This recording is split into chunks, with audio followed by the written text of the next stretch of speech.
12 поединков, 4 из которых за звание чемпиона мира по версиям WBC International Silver, WBC International, WBO International, IBF Intercontinental, а также за звание чемпиона России.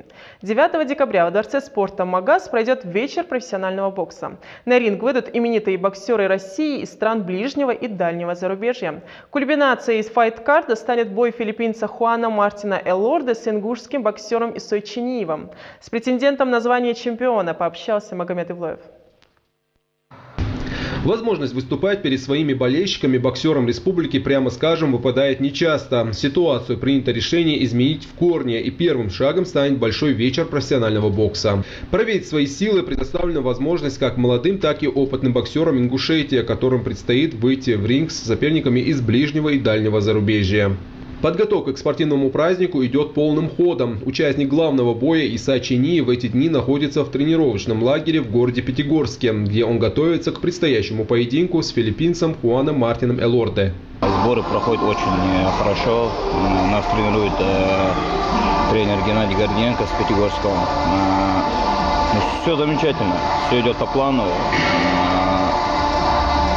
Сейчас набираем форму потихоньку. Напомним, Иса Чиниев впервые вышел на профессиональный ринг в 2015 году. Этот бой станет 13-м в профессиональной карьере ингушского боксера. На счету Исы Чиниева 11 побед в 12 поединках, в том числе в 3 титульных боях.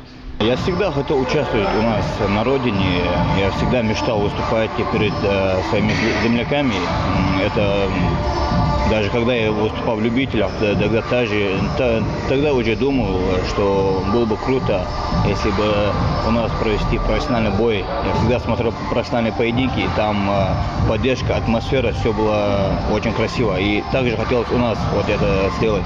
Для Исмаила Илиева главное в спаррингах не победа, а учебный процесс. Точно попадать и пропускать как можно меньше.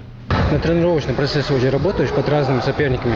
Вот, надо больше работать под неудобными соперниками, потому что в бою может случиться все что угодно. Хотя может быть соперник там, или постоянно бегающий, второй номер, или постоянно поджимающий, или там корявый такой, своеобразный стиль бывает.